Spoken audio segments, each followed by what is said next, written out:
We welcome you to another episode of Mill Valley's Curtain Theatre podcast, Behind the Curtain, an official Curtain Theatre production. More information can be found at curtaintheatre.org.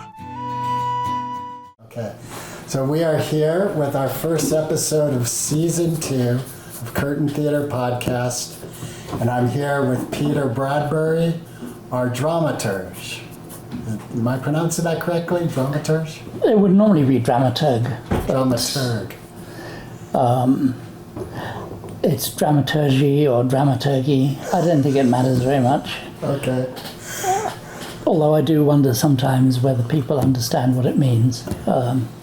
Originally, a dramaturg was a sort of theoretician of theatre and would help the playwright turn words into dramatic structure.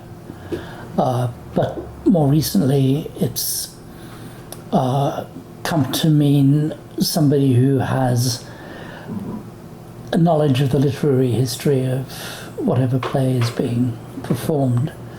And in my case, literary history plus language, since my expertise was in, I did my master's and doctoral research on Shakespeare's sonnets.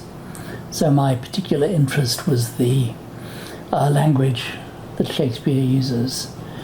And I was interested in differences between modern and Elizabethan language, but my principal interest was simply in the poetry, which seems to stand out above and beyond either modern or Elizabethan language, or at least the common usage of it. All right, so this production this year is A Midsummer Night's Dream. Yeah. This is one of Shakespeare's later plays, correct? It's a middle play. It's a middle, okay. Yeah, it's sometime in the middle of the 1590s, 1596. It was possibly put together to celebrate the marriage of some worthy person. But you don't know. A patron. Okay. This play, I've seen it at least twice, maybe 3 times, and I am still confused by this play. And I noticed that Michelle, the director, mentions at the end of her director's note to just go down the rabbit hole. And when I read that, my thought is a rabbit hole is insinuating there is a lot that's going to be delved into. Right. Is that your experience with this play, that it is? My experience of the play, it's interesting. As a young student, many years ago now, I rather dismissed it. I had to read all of Shakespeare's plays and write essays on all of them, but I rather dismissed this one. I thought it was a little bit lightweight. Of course, I've changed my mind, and I don't know that I'd ever read it fully as a play written on the page. I'd seen it, and of course I'd seen the Michelle Pfeiffer film of the late Right, I forgot about that. Right. 1990s, which was a very condensed version of the play. But I know that this appeals to a whole variety of interpretations and interests. What the whole field of dreaming and fairyland opens up for a lot of directors, I think, is the introduction of darkness and threat and so on, but also a romanticization that happens because we associate that with dreaming in some sort of way. But I think of the play, especially having paid a little more attention to it for this last few months than I have in the past, I'm very interested in the fact that Shakespeare was writing at a time when there were huge changes being made in, or that were coming about in our understanding of the physical universe. Copernicus and Galileo were showing that instead of the sun rotating around the Earth and the moon rotating around the Earth, in fact, the Earth was rotating around the sun. There were a lot of changes in our understanding of the physical universe. And also there was a huge move toward taxonomies, by which I mean people were noticing the very small differences between, for example, plants, herbs, medicines, and trying to find a way of categorizing them scientifically. And that was just starting. And that went along with an attempt by people like Burton, who wrote something called The Anatomy of Melancholy, who was trying to find a way of categorizing the differences in people's emotional behavior, or the behavior that's directed by emotions. Yet there was so much in the physical and in the mental universe that people did not understand at this time. It's way, way, way before Freud, for example. And so one of the things that people did was to look closely at the spirit world, what they thought of as the spirit world.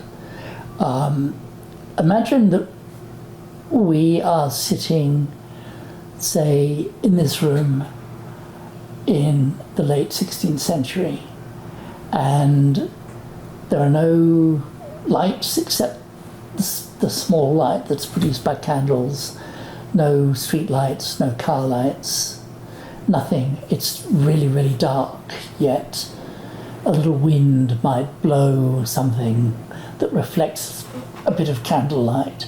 And to all intents and purposes, people might have thought that we were living in an animate universe in which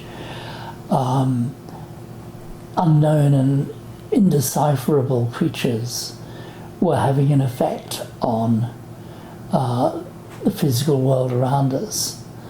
But also human behavior seemed to be subject to a whole variety of factors and forces that do not come from anywhere that people knew about. We, in our post-Freudian world, might think of desire and the ego and the id and all of those sources of things, resentment, all of those things. Yet in the 16th century they did not have a way of understanding that. And I think that looking to fairyland as a source of influence on people was quite important. But two extra things are really important. One is that during the medieval period, a lot of writers, including someone called Marie de France, who wrote stories called Lays, L-A-Y-S. She was from what is now called Brittany, but she wrote many of the Breton lays in which a knight would go looking for the Holy Grail or looking for something, and would be waylaid by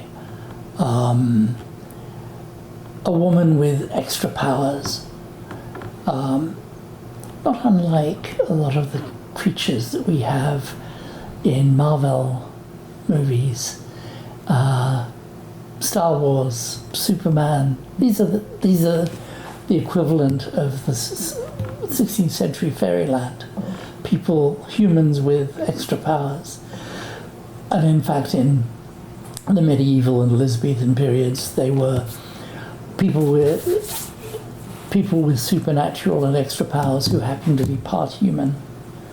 So the fairies in Midsummer Night's Dream are spirit creatures who happen to be half human, or human enough that we recognise them as human, like Oberon and Titania and Puck, who was a hobgoblin, a particular kind of fairy in the medieval and Elizabethan taxonomy of fairies. The thing that was very interesting, that is very interesting to me about this beautiful woman with superpowers whom the knight meets, is that she is able to make things happen for the knight as long as he remains loyal to her as this creature, but also keeps it secret, because secrecy is a necessary part of a world that is so unknown and so unpredictable. And the importance of this, let's say in Shakespeare's time and in Midsummer Night's Dream, has everything to do with the nature of love and marriage. You will notice that when Midsummer Night's Dream opens, the two opening characters, Theseus and Hippolyta, have just been at war with each other. Theseus says, "I won you with my sword," which means that they were in battle. She's the queen of the Amazons. He was the founder, part human, part god, a founder of the city of Athens. And they have just been at war, but they have reconciled and are getting married. Titania and Oberon, who come in, are also at war over two things. One is a little changeling boy who is not really a major player in the play, but they are both a little jealous of each other's misdemeanors with others. So Oberon makes a note of the fact that Titania has probably slept with Theseus, and Titania makes a point of the fact that Oberon has been unfaithful as well. So they open the play as a couple who are at odds with each other. Do you mind my asking you? Yeah, no. So we open the play with two couples that were warring with each other. Or are warring still. And about to get married. Yeah. And this other couple that's accusing each other of dallying with others. Like, there's a lot of conflict. Do you think, I guess, what is Shakespeare attempting? Does he have a moral? Is there a message he is... Let me get to that in just a minute. Okay. Because Shakespeare does not have single morals. He has a quality that Keats, the poet, referred to as negative capability, which is the ability for people to be contradictory within themselves and to be contradictory with others, their partners, and so on and so forth, without having to resort to that great American temptation to homogenize everything and make everything They lived happily either ever happy after. or whatever it happens to be. Well, let me... But is the- Titania and Oberon are not accusing each other. They know. They have a relationship in which they do have affairs with others, which is in a sense allowable because they're fairies. But aren't they arguing about it at the They end? are. So even though they have this understanding, it's not a peaceful understanding. You will see that as Tom and Heather are playing these two characters, that one of the things that they're introducing is a sense of humour with each other, of playfulness. Because they're fairies, they're allowed to do anything that they like. But because they're human, there's also a kind of relationship structure that we're aware of as the audience. And Shakespeare plays with that balance between doing whatever they like, sleeping with whoever they like, having an open marriage if you like, and on the one hand, and on the other, observing the social requirements of marriage.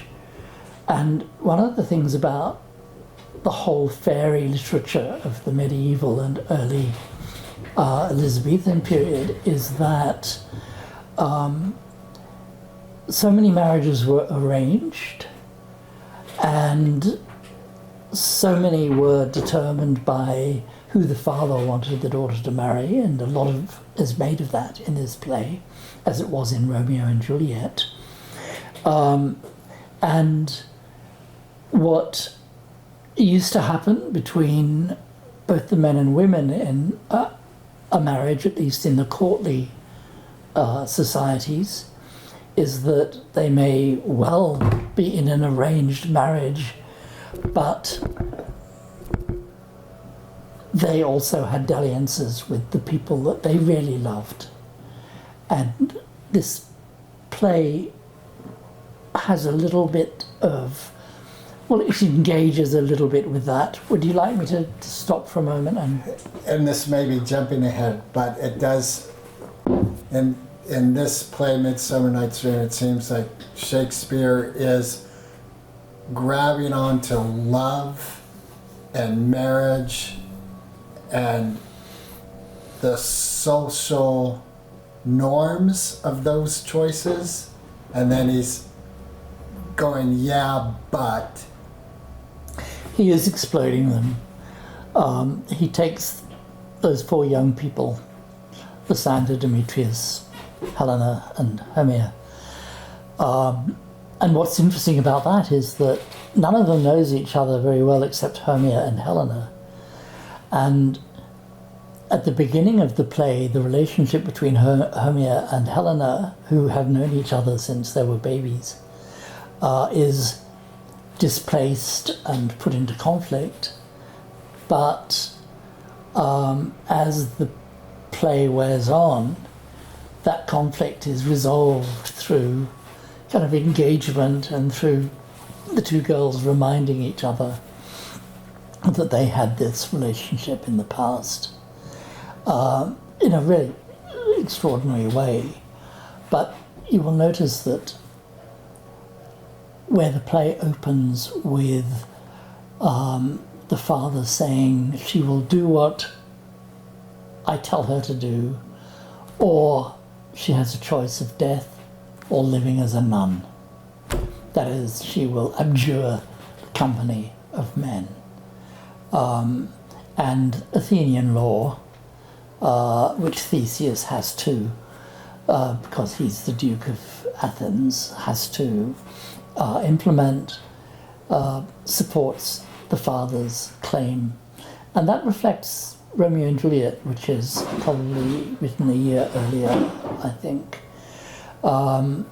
where Juliet's father wants her to marry Paris, and she is in love with Romeo, and we all know about the conflict between the Montagues and the Capulets in Romeo and Juliet, but there is this issue in the play, when we look closely at it, that it is about the father's desire for his daughter to marry well so that prosperity is ensured for the family. Right. And the same happens in Midsummer Night's Dream. Aegeus comes in. He's a courtier in Athens. He says, "Here's my daughter. She will not do what I want her to do. Therefore, Athenian law says she must either die, be executed, or live as a nun for the rest of her life." Yet by the end of the play, the intervention of the fairies, which is very comic because they make mistakes and they get confused and they drop the liquor, the ichor, in the wrong eye, and so on and so forth. And Puck is Puck, and he follows instructions very well, but the instructions aren't clear enough. And that plays to the whole Elizabethan fascination with taxonomy, with getting descriptions absolutely right. And Shakespeare is clearly playing with that in this play.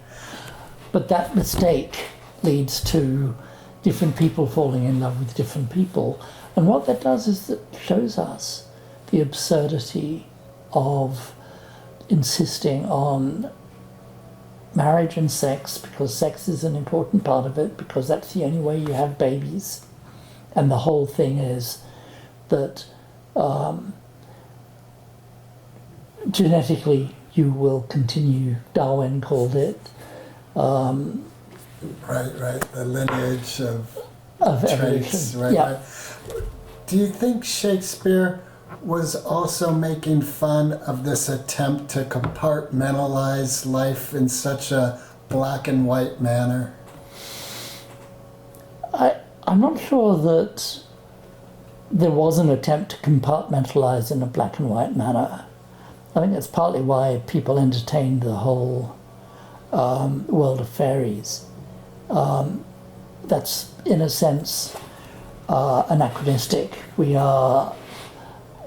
have that issue at the moment, particularly with a culture that wants to create good and evil, and so on. I think the 16th century had a far more complex worldview than we do these days, and that Shakespeare was not trying to make fun of that. The fact that he has a sense of the paradoxical complexity of human life that is still extraordinary and fresh and new today, doesn't mean that everyone in the Elizabethan period did. There are other writers who do not have the same sense of complexity and what I referred to earlier as negative capability. There are some. I don't know if you're aware, Greg, of a wonderful book, a huge book of written in poetry called The Fairy Queen by Edmund Spenser.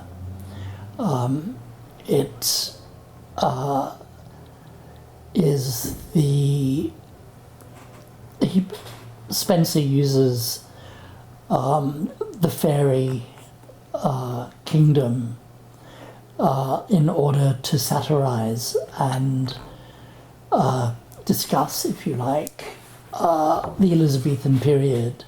And the Queen of the Fairies in Spenser's The Fairy Queen is Gloriana, who is none other than Queen Elizabeth I. And what casting this in fairyland allows him to do is to look at the world of Elizabethan England, the courtiers, all the powerful men who were vying to either tell Elizabeth what to do or to displace her or to marry her or whatever, however they wanted to do things. And Spenser wrote this rather extraordinary. It's a novel-length poem, if you can imagine that.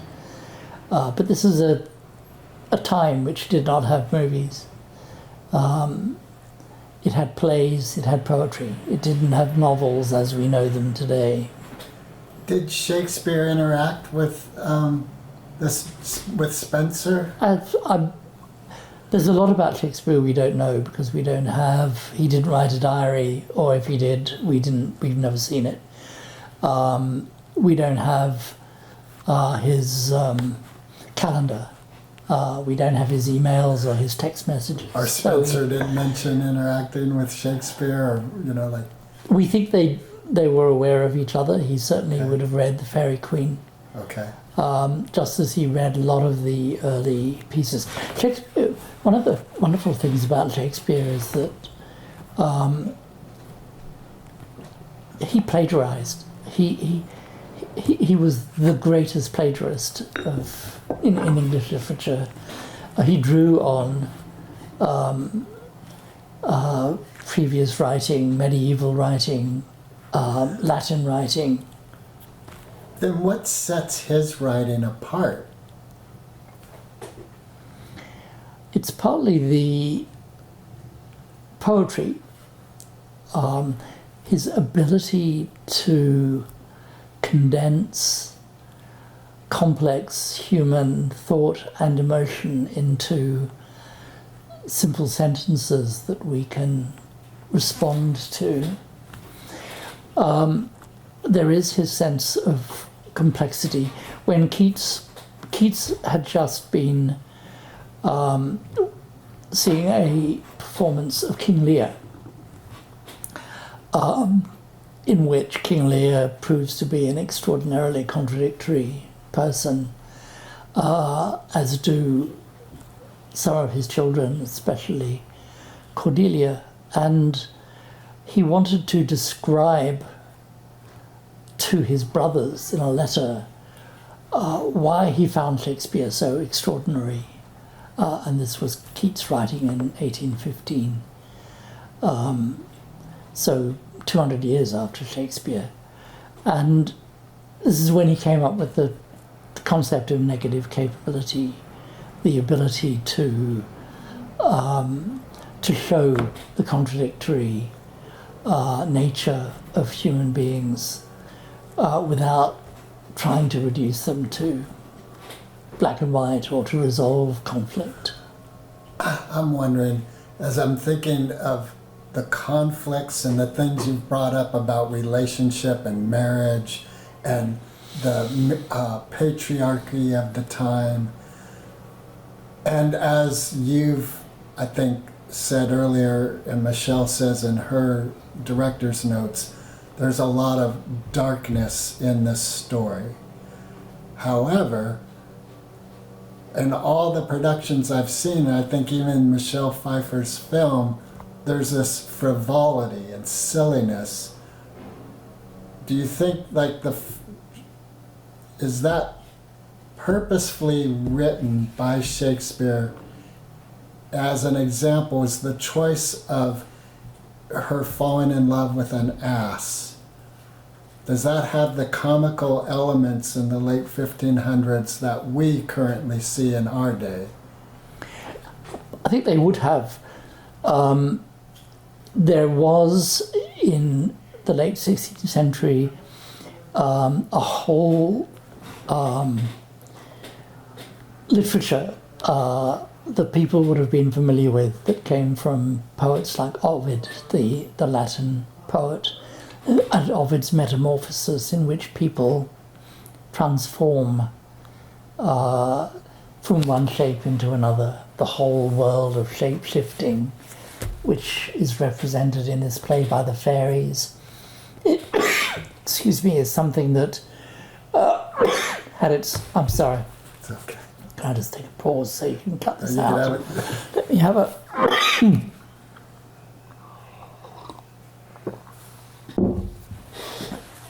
So Ovid's Metamorphoses is a series of poems about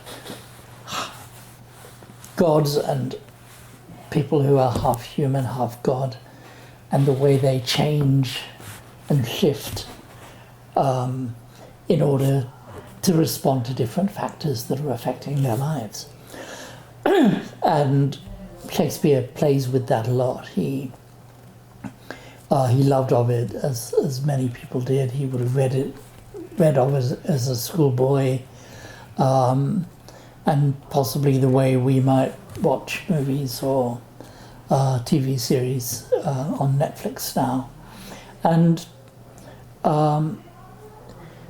one of the things that that whole world allows Shakespeare to do is to look closely at what was actually going on and was very serious in the society around him, and deal with it in a way that distanced him slightly from the material he was making fun of or criticizing or exposing, because he was doing all of those things.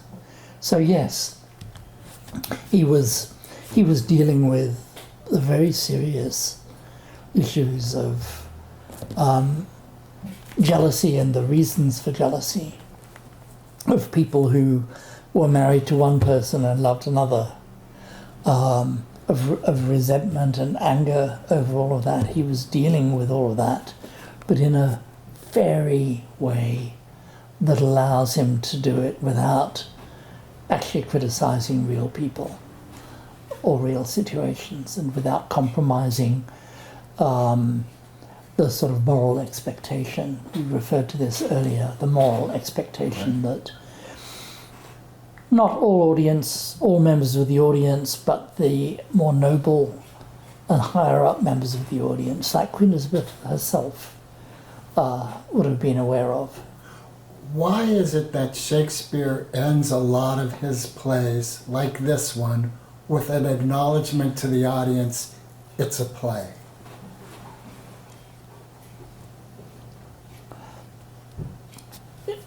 It's a really interesting question, and he does. And in this play, he has the play within a play, not dissimilar from Hamlet. He has the play within a play called Pyramus and Thisbe, performed by these mechanicals.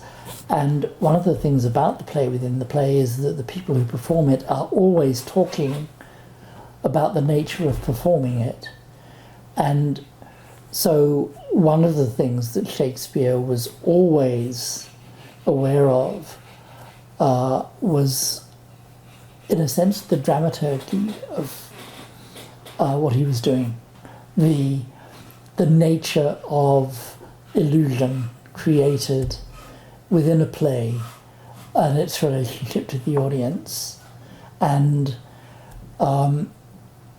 you may notice that in good productions of Shakespeare plays, the actors will often have a stream of conversation with the audience that is independent of their conversation with the characters on the stage.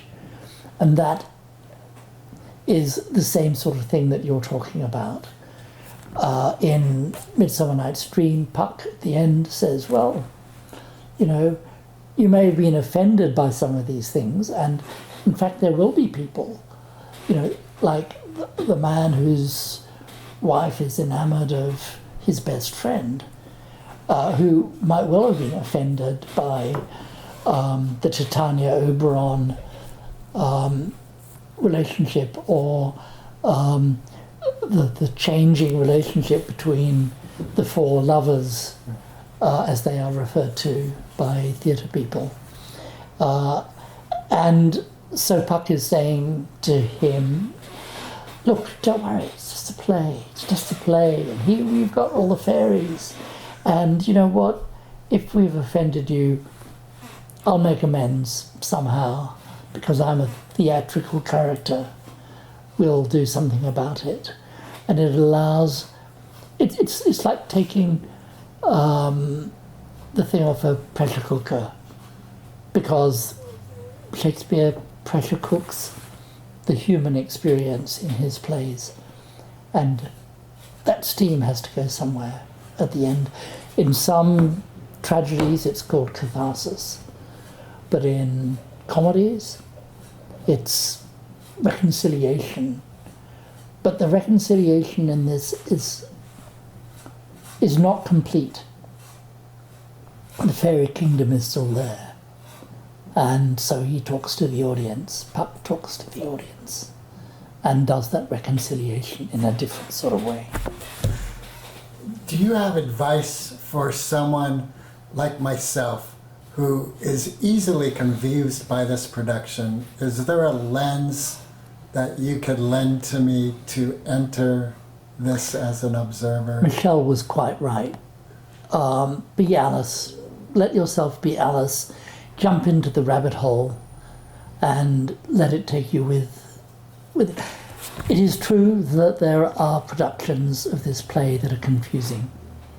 But it doesn't have to be. And one of the really interesting things about Michelle's production, and we've already had 2 performances of it, is that it is very clear and simple in the transitions between the different worlds that are represented in it. And just go with it. And I'd say that with Shakespeare. One of the things that's really interesting is that Elizabethan English is in some ways quite different, and in subtle ways that are not immediately obvious. Yet if the actor understands what she or he is saying, then even if the audience is not familiar with a way of saying things or a word or an image, the actor's understanding will transfer to the audience. And I think if you just allow yourself to be taken along with what's going on stage, then that will allow you at the end to say, I may not have understood that, but now I know where we are. And I think you will experience that. And that depends on a good production, and this is a very good production. All right. Yeah. Is there anything that has not been touched upon that you'd like to have a part of this? No, and the things that interest me, I love thinking about the world of fairy because it has persisted from the first recorded words. In the beginning was the word. For many cultures, in the beginning, you name things. And we try to understand things, and therefore we get the world of myth, whether it's Roman myth, Roman myth, Greek myth, Christian myth, African myth, Chinese myth. Every culture has a myth appear, or a mythology that allows them to explain what appears to be inexplicable. Now we have physics and string theory, quantum physics, which does something relatively similar. Yes, that's true. But also, just as the medieval period, for example, looking at English literature, had Arthur and Camelot, Sir Gawain and the Green Knight, it had the worlds of fairy as well. And right up into, the 16th and 17th centuries. But the 19th century, in a sense, reinvented the whole world of fairy in a new way. And that is a world that we are all familiar with. And in Peter Pan, Tinkerbell came out of that world of fairies. Not in the cute Disney form necessarily, but in Well, it's always been a little bit cute. But then, post-war, we had a temporary period in which the heroes in movies and novels were silent men who had suffered greatly and who moved into a community, made everything right, and then moved on. But that lasted in the 50s and 60s, and it was Henry Fonda and Clint Eastwood, John Wayne and the early Clint Eastwood and so on and so forth. But that shifted in American culture in particular in the late 60s, early 70s with Star Wars and the whole mythology based on Marvel characters, Superman, Batman. When we think about the half men, half god characters of Greek and Roman myth, Hercules and Agamemnon and Achilles and Jason with the Argonauts and so on and so forth. Now we have all the Marvel heroes. And of course they've been feminized in a way that they weren't originally, with Scarlett Johansson, for example, who has become I don't know to what extent she's feminist, but certainly a very female, half human, half god.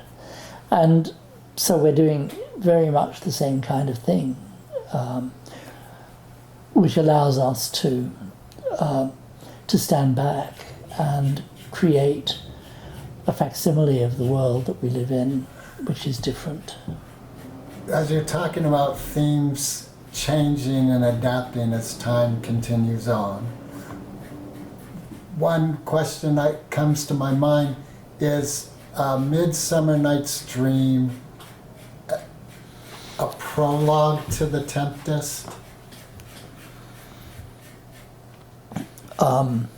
In what way? That if you took Midsummer, which seems very broad, a lot of characters, a whole lot of themes going on, and you distilled it down, and you end up with the father and the daughter and this fairy creature on an island. Ariel, yeah. That seems logical. It does. And Miranda in The Tempest says, "O brave new world that hath such people in it." And one of the things that The Tempest does is to move outside of domestic England and acknowledges the rather interesting factors that are coming from the exploration of the New World. And so The Tempest is different from Midsummer in that it is more expansive and that it is looking at a different world than the one that Midsummer Night's Dream looks at. Is the theme of marriage, sex, relationship, father-daughter still... well, father-daughter's obvious. Let's go, like sex, marriage, relationship. Is that part of Tempest? Yes, it is, in a mild sort of way, but there is a sense in which, in The Tempest, the relationship between Prospero and Miranda is very different from the relationship between the fathers and daughters in earlier plays. And there is a sense in which Prospero has learned from his own suffering how to be with his daughter and how to develop a relationship with her which is not based on the patriarchal notion of command.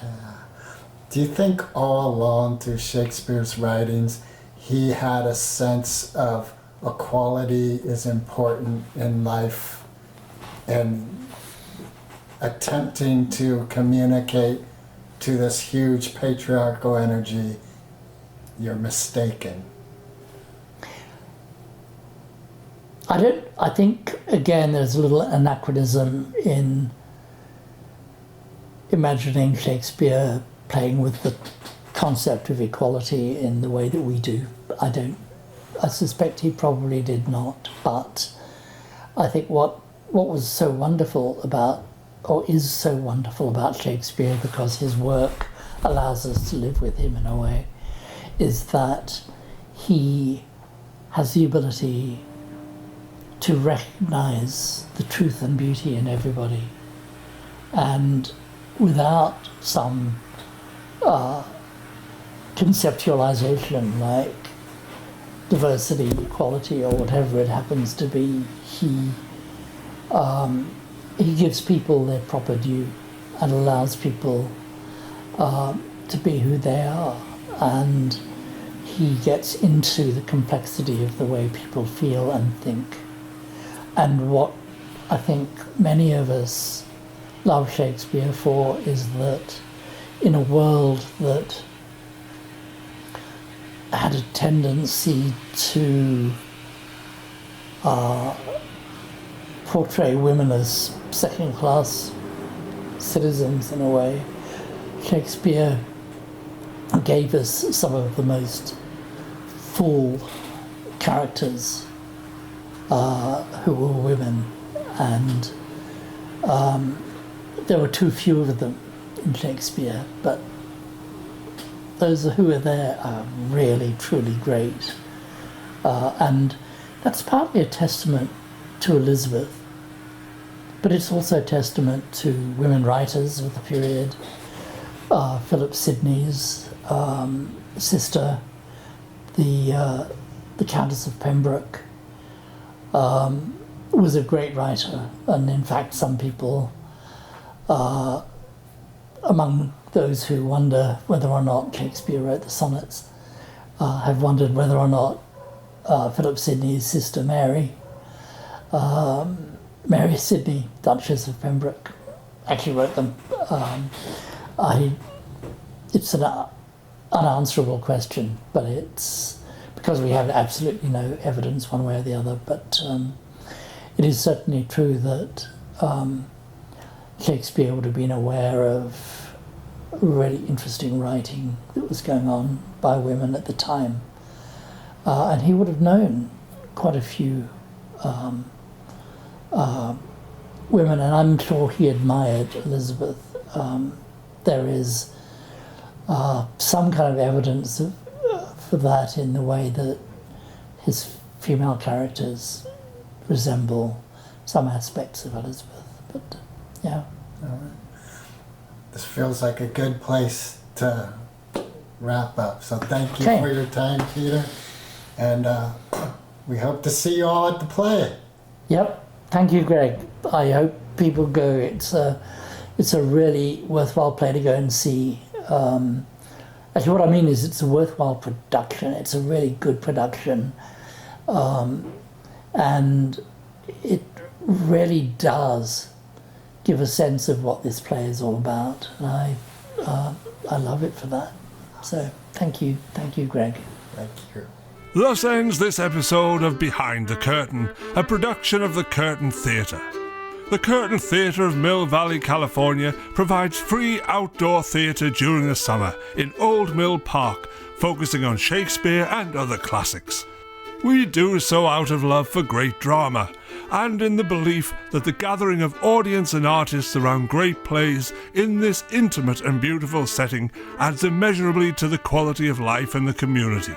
We exist gratefully through the city sponsorship of the Mill Valley Arts Commission and Parks and Recreation Department, along with generous community donations.